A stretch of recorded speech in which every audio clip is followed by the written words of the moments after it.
आज हम कुछ MCQs देखेंगे कंप्यूटर बेसिक्स ऑफ कंप्यूटर से रिलेटेड। चैप्टर शुरू करने से पहले आप सबसे एक रिक्वेस्ट है कि हमारे चैनल को सब्सक्राइब करें। साथ ही साथ इस चैप्टर के और भी चैप्टर्स के नोट्स के लिए आप हमारा ऐप LU अपडेट्स डाउनलोड कर सकते हैं, जहाँ से काफ़ी मिनिमम कॉस्ट पे आपको इस चैप्टर के MCQs एंड नोट्स अवेलेबल हो जाएंगे। चलिए आज का चैप्टर शुरू करते हैं। MCQs देखते हैं। Central processing unit CPU consists of control unit, arithmetic and logic unit, main store या ऑल ऑफ द अबव। तो इसका आंसर है हमारा arithmetic and logical unit, because जैसे कि हमें पता है कि कोई भी कैलकुलेशन प्रोसेसर में होती है कंप्यूटर की, चाहे हम कोई प्रोग्रामिंग करें उसकी कैलकुलेशन या कोई भी XYZ कैलकुलेशन वो प्रोसेसर में होती है एंड प्रोसेसर हमारा CPU में होता है। वो प्रोसेसिंग पूरी CPU में हो रही होती है, जो फाइनली हमको आउटपुट उसका डेस्कटॉप पे दिखता है। तो इसका आंसर हो गया B। Next, devices that accepts data from outside computer and transfers into CPU are known as। data जो बाहर से वो एक्सेप्ट करता है एंड उसको जो है CPU में ट्रांसफ़र करता है, तो उसको हम लोग क्या कहते हैं? Input devices, digital devices, analog devices या ट्रूथ टेबल। तो इनपुट डिवाइसेस तो नहीं है, बिकॉज इनपुट डिवाइसेस का तो काम हम लोग देंगे और फिर वो CPU को लेगा। डिजिटल डिवाइस, तो इसका आंसर है एनालॉग डिवाइसेस। जो एनालॉग डिवाइसेस होते हैं उसका काम यही होता है कि वो डेटा आउटपुट जो होता है वो बाहर से लेता है एंड उसको ट्रांसफ़र करता है कंप्यूटर में। मतलब वो उसके पास एक्सेप्ट्स आउटपुट, उसके पास आउटपुट होता है, वो सिर्फ कंप्यूटर को देता है। तो वो आंसर उसका हो गया analog device. Next, teletype writer terminal is an example of. Teletype writer, अगर आप नाम टोलोटाइप आपको नहीं भी पता है, आपको राइटर पता है, तो राइटर क्या होता है? राइटर का काम क्या होता है कि वो इनपुट या आउटपुट दोनों लेता है। तो इस ऑप्शंस क्या है? इनपुट डिवाइस, आउटपुट डिवाइस या इनपुट आउटपुट डिवाइस या स्टोरेज डिवाइस। तो राइटर जो हमारा होता है, जो टाइप राइटर हम कह सकते हैं, उसका काम क्या होता है कि वो इनपुट भी लेता है, वो यूज़र से भी लेता है और उसका आउटपुट भी देता है। तो इसका आंसर हो जाएगा both input and output devices, तो c. Next question, devices which are use to receive data from CPU are classified as. अगर हम CPU से डेटा रिसीव कर रहे हैं तो उसका मतलब ये है कि हम किस किस पर्टिकुलर डिवाइस की बात कर रहे हैं, या output input device, digital device, signal device या आउटपुट डिवाइस। तो इसका आंसर है both input output device, because कहीं ना कहीं इनपुट के लिए भी और आउटपुट के लिए भी, दोनों के लिए हमको CPU की ज़रूरत होती है। तो इसका आंसर हो जाएगा हमारा a, input and output devices. Next question, devices that are under control of computer and are directly connected to computer peripherals are termed as. जो डिवाइसेस डायरेक्टली जो है कंप्यूटर के कंट्रोल में होते हैं एंड कंप्यूटर पेरिफेरल्स के under में आते हैं, कंप्यूटर से डायरेक्टली कनेक्टेड होते हैं, उसको हम क्या कहते हैं? ऑफलाइन डिवाइसेस, ऑनलाइन डिवाइसेस, इन गेट डिवाइसेस या इफ गेट डिवाइसेस। तो हम इसको कहते हैं ऑनलाइन डिवाइसेस, कि वो हमने उसको कंप्यूटर की लाइन में, कंप्यूटर का जो पेरिफेरल है हमने उसमें उसको अटैच किया हुआ है, तो इसीलिए हम उसको कहते हैं online devices. If instruction consist of any arithmetic operation data is transfer to. अगर कोई भी हमने इंस्ट्रक्शन, चाहे वो प्रोग्रामिंग के थ्रू हो, हमने कोई अगर इंस्ट्रक्शंस में अरिथमेटिक कैलकुलेशन दी हुई है तो वो कहाँ ट्रांसफ़र होता है? Quantitative unit, qualitative unit, arithmetic and logical unit या CPU। तो इसका आंसर हो जाएगा अरिथमेटिक एंड लॉजिकल यूनिट। जैसे कि क्वेश्चन 1 में ही हमने पढ़ा था कि अरिथमेटिक एंड लॉजिकल यूनिट जो होता है वो CPU में होता है और CPU में ही सारी प्रोसेसिंग होती है अरिथमेटिक से रिलेटेड। तो इसका आंसर हमारा हो जाएगा अरिथमेटिक एंड लॉजिकल यूनिट, जो कि CPU में होता है। Next, circuit consist of different electronic components and connections are called. अगर एक ही सर्किट में हमारे इलेक्ट्रॉनिक कॉम्पोनेंट्स भी हैं एंड कनेक्शंस भी हैं, दोनों ही चीज़ें हैं, तो उसको हम लोग क्या कहते हैं? इंटीग्रेटेड, इंटर रिलेटेड या इन्वर्टिंग या रिवर्सिंग। तो इसका आंसर है इंटीग्रेटेड, बिकॉज हम दोनों ही चीज़ों को साथ में मिला के सर्किट में लगा रहे हैं। Devices that are controlled by the central processing unit that is CPU but are not the part of it. मतलब वो CPU से कंट्रोल्ड हैं, वो CPU के द्वारा कंट्रोल किए जाते हैं, बट वो उसका हिस्सा नहीं है, मतलब उसके अंदर वो फिटेड नहीं होते हैं या उससे कनेक्टेड नहीं होते हैं। Peripheral devices, arithmetic units, controlled unit devices या मेन स्टोर। देखिए अरिथमेटिक यूनिट तो हम लोग पढ़ चुके हैं, तब से पढ़ना है कि अरिथमेटिक यूनिट CPU के अंदर ही होता है, तो this is also correct. Control unit, because वो CPU है, उसमें सारे सेंट्रल कंट्रोलिंग प्रोसेसिंग होती है, तो ये भी होता है। मेन स्टोर डिवाइसेस, तो इसका आंसर हो जाएगा पेरिफेरल डिवाइसेस, बिकॉज वो कंप्यूटर से कनेक्टेड होते हैं, वो CPU से नहीं कनेक्टेड होते, वो कंप्यूटर की लाइन में कनेक्टेड होते हैं। ठीक है। Next, decoding and execution of instruction rapidly one after the other is called, कि अगर हम एक के बाद एक कोई ना कोई अपना, जैसे चाहे हमारा प्रोग्रामिंग की लैंग्वेज की अलग अलग सेंटेंस हो गए, तो उसको हम लोग अगर कंटिन्यूअसली एक के बाद एक स्टेटमेंट को एग्जीक्यूट कर रहे हैं तो उसको हम लोग क्या कहते हैं? AL unit, backup device, keyboard या कंट्रोल यूनिट। तो उसको हम लोग कहते हैं कंट्रोल यूनिट, बिकॉज हम साइमल्टेनियसली कोई ना कोई इंस्ट्रक्शंस पास कर रहे हैं जिसकी वजह से हमने कंप्यूटर को अपने कंट्रोल में लिया हुआ है। Input and output devices such as monitor and keyboard are classified as, in monitor and keyboard जो है अगेन वो कंप्यूटर से कनेक्टेड होते हैं, डायरेक्टली कंप्यूटर की पेरिफेरल से कनेक्टेड होते हैं, तो इसीलिए हम जो है उसको अरिथमेटिक यूनिट CPU में हो गया, कंट्रोल यूनिट डिवाइस CPU में हो गया, तो इसका आंसर हो जाएगा हमारा peripheral devices.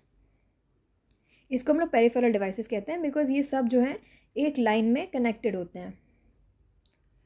Line printer, a voice synthesizer and computer terminal screen is a classic example of.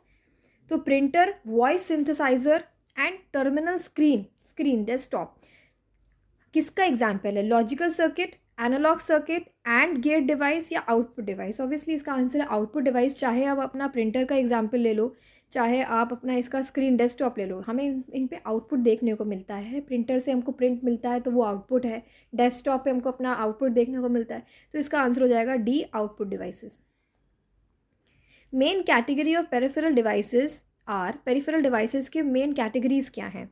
Input output device, online device, backing storage device या बोथ A and C? तो पेरिफेरल डिवाइसेस का answer हो जाएगा both A and C, क्योंकि input devices भी इसका part होते हैं एंड बैकिंग स्टोरेज डिवाइसेस भी इसका पार्ट होते हैं, तो इसका आंसर है D, both A and C।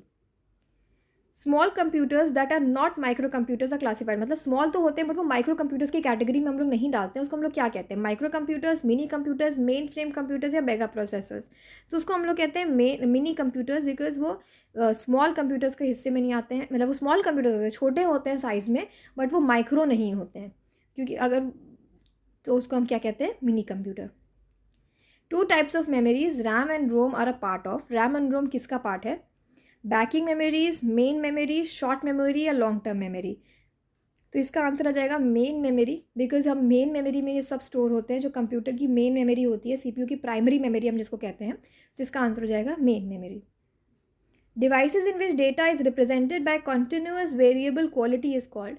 Continuous variable quality मतलब डिवाइस जो कॉन्टिन्यूअसली चेंज हो रही है जिसकी वैल्यू, वो एक सिमिलर नहीं है, तो वो उसका आंसर हो जाएगा एनालॉग डिवाइसेस A, और बाकी ऑप्शंस आपके computer device, system program, digital program, इसका आंसर है एनालॉग डिवाइस।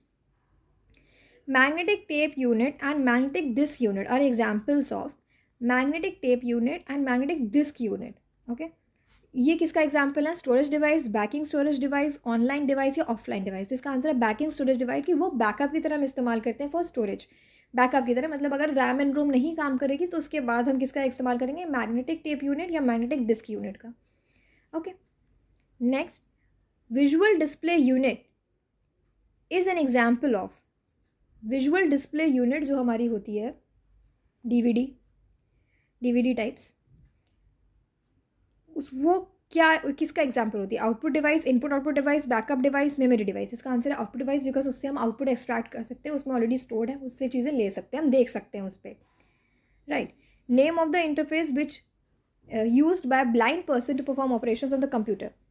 मतलब अगर कोई इंसान ब्लाइंड है, उसको नहीं दिख रहा, तो वो कैसे कंप्यूटर पे कर सकता है? Sensor, iron, Braille, touch screen? तो वो टच करके फील कर सकता है, जो ब्लाइंड होते हैं, जिनको नहीं होता, तो उनको जो उनके राइटिंग पैड्स होते हैं उसमें जो लेटर्स होते हैं वो थोड़े उभरे हुए होते हैं, तो वो उसको टच करके फील करके अपना जो है टाइप कर सकते हैं, या कोई भी आंसर उन्हें लिखना है, कुछ भी करना है, तो वो फील से टच करके कर सकते हैं, तो इसका आंसर हो जाएगा हमारा D।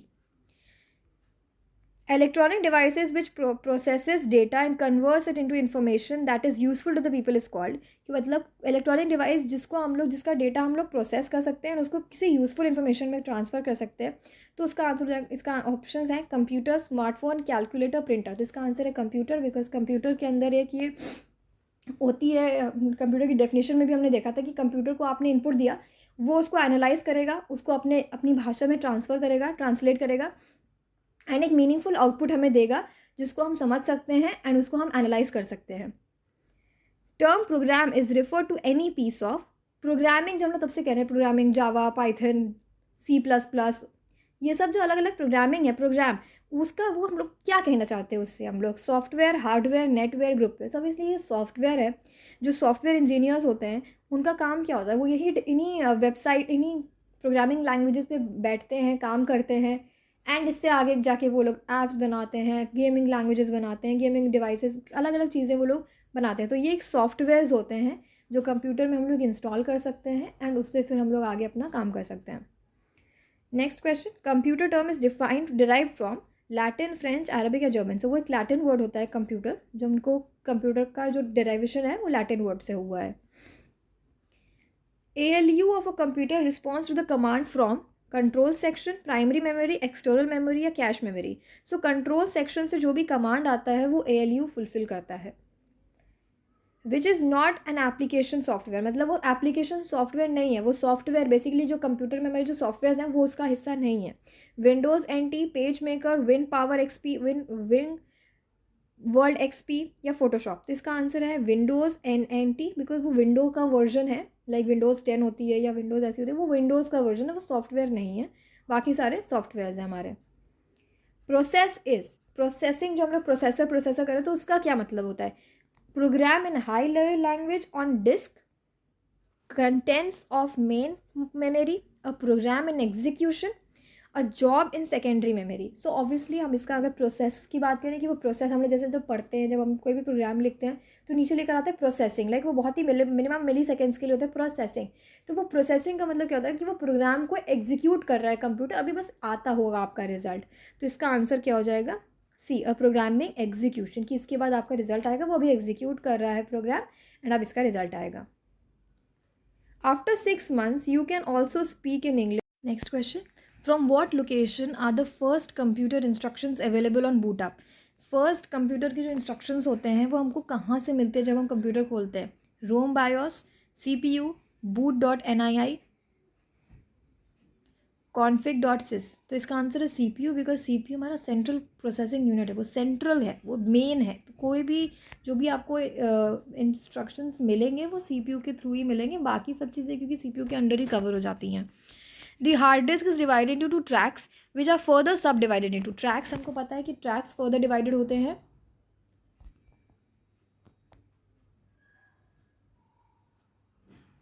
ट्रैक्स हमारे जो होते हैं वो फर्दर डिवाइडेड होते हैं सेक्टर्स में, एंड अगर हम 2-3 सेक्टर्स को मिला दें तो हम उसको कहते हैं क्लस्टर। तो इसका आंसर हो जाएगा सेक्टर, ट्रैक्स के बाद सेक्टर एंड सेक्टर के बाद cluster. The BIOS is an acronym for, BIOS का एक्रोनिम मतलब फुल फॉर्म कह सकते हैं, या बायोस का मतलब क्या होता है, bootstrap initial operating term, basic input output startup, boot initial operating startup या बेसिक इनपुट आउटपुट सिस्टम। तो बायोस का मतलब होता है basic input output system. What are the 4 key functions of the computer system? Computer system के basic, एकदम basic 4 functions क्या होते हैं, input, processing, output and storage, या keyboard, display, memory and disk drive, word processing, spreadsheets, database, bit byte words या OSI। OSI मतलब operating system. तो इसका आंसर हमारा हो जाएगा a, input, processing, output and storage. ये चीज़ हम लोग पढ़ी थी हम लोगों ने डिटेल में कि इनपुट होता है, कंप्यूटर इनपुट लेता है, उसको प्रोसेस करता है, उसका एक मीनिंगफुल आउटपुट देता है जिसको हम स्टोर कर सकते हैं। वेरियस स्टोरेज के भी सिस्टम्स हमने पढ़े थे, तो इसका आंसर हो जाएगा हमारा a. Next, full form of UPS। जो हमारा UPS होता है, जो हम लोग अटैच करते हैं एक मेमोरी बैकअप के लिए, सप्लाई बैकअप के लिए, उसका फुल फॉर्म क्या होता है, अनइंटरप्टेड पावर सप्लाई, कि मतलब लाइट चली भी जाए उसके बाद भी आपको उसकी सप्लाई इलेक्ट्रिसिटी की मिलती रहे, ताकि एटलीस्ट उतने टाइम के लिए, कुछ समय के लिए आप अपनी फाइल्स को सेव कर सको, एंड ये ना हो कि एकदम से लाइट ऑटोमेटिकली चली गई एंड आपकी फाइल सेव नहीं हो पाई। तो UPS का मेन काम यही होता है कि वो जैसे लाइट गई तो आपको थोड़ा बैकअप दे दे, 10-5 जितने हैवी उसका आप लो UPS, कि वो उतने समय का आपको बैकअप दे दे कि आप अपनी फाइल सेव कर लो, जो भी आप काम कर रहे हो उसको कंप्लीट करके सेव कर लो, एंड देन लाइट आए तो आप कंटिन्यू करो। तो इसका आंसर हो जाएगा अनइंटरप्टेड पावर सप्लाई। नाम से समझ में आ रहा है कि अनइंटरप्टेड की पावर सप्लाई खत्म भी होगी बट वो आपको बैकअप दे रहा है। फुल फॉर्म ऑफ रोम, रोम का full form, read other ma'am cash, read only memory, read other memory या रीड ओनली मेम कैश। इसका आंसर है रीड ओनली मेमोरी, बिकॉज रोम में हम कोई चेंजेस नहीं कर सकते हैं, वो परमानेंट मेमोरी होती है। वंस फीडेड उसकी फिर मेमोरी चेंज नहीं कर सकते, उसको हम सिर्फ पढ़ सकते हैं, रीड कर सकते हैं.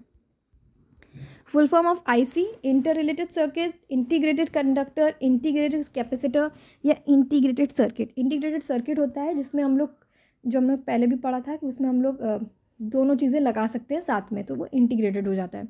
SQL stands for structured query language, sequential query language, structured question language, sequential question language. तो SQL का मतलब होता है स्ट्रक्चर्ड क्वेरी लैंग्वेज, जो हमारी हाई लेवल लैंग्वेजेस होती हैं. Next, the following are components of a database except, मतलब इनमें से कौन सा डेटाबेस का हिस्सा नहीं है. User data, Meta data, reports या इंडिसेस. तो इसका आंसर हो जाएगा रिपोर्ट्स, बिकॉज वो इसका हिस्सा नहीं होती हैं, बाकी सारी डेटाबेस का हिस्सा होती हैं. Relations are 2 dimensional table, 3 dimensional tables, 4 dimensional tables या 5 डायमेंशनल टेबल्स. तो वो 2 डायमेंशनल टेबल्स होती है, 2D टेबल्स कह सकते हैं. द प्राइमरी की is use is which of the following. Primary की क्या होती है. An attribute that uniquely identifies each row, an attribute that uniquely identifies each column या derived attribute. तो इसका आंसर हो गया प्राइमरी की जो होती है वो हमको यूनिकली आइडेंटिफाई करती है रो को, रो एंड कॉलम में से रो को. ये हमारी रो होती हैं एंड ये हमारी कॉलम्स होती हैं. Row is synonymous with the term record, relation, column या फील्ड. तो रिकॉर्ड सिनोनिमस मतलब सिमिलर, वो किससे सिमिलर, तो वो रिकॉर्ड से सिमिलर होती है. Then full form of USB, जो हम लोग USB केबल अटैच करते हैं उसका फुल फॉर्म क्या होता है. Unicode smart bus, universal smart bus, Unicode serial बस या यूनिवर्सल सीरियल बस. तो इसका आंसर हो जाएगा हमारा D, यूनिवर्सल सीरियल बस. हम लोग उसको यूनिवर्सल सीरियल बस के नाम से भी जानते हैं. PDF को फुल फॉर्म, हम लोग PDFs क्रिएट करते हैं. PDF का फुल फॉर्म क्या होता है. Printed document format, public document format, portable document format या पब्लिश डॉक्यूमेंट फॉर्मेट. तो इसका आंसर है पोर्टेबल, क्योंकि वो पोर्टेबल होती है, इजी टू रीड होती है एंड उसको हम लोग आराम से जो है क्या उसके लिए कोई आपको अलग से चीज़ नहीं चाहिए, वो आपके किसी भी डिवाइस पे आराम से ओपन हो जाएगी.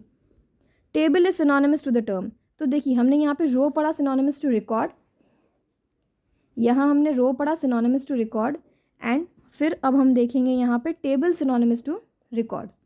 बिकॉज टेबल से हम अगर आप देखोगे तो ये हमारी टेबल होती है. इसी तरीके से हम लोग रिकॉर्ड भी मेंटेन करते हैं, चाहे कोई भी रिकॉर्ड हमको मेंटेन करना हो. An attribute is an column of a table, 2 dimensional table, row of the table या की ऑफ द टेबल. तो इसका आंसर है कॉलम ऑफ द टेबल.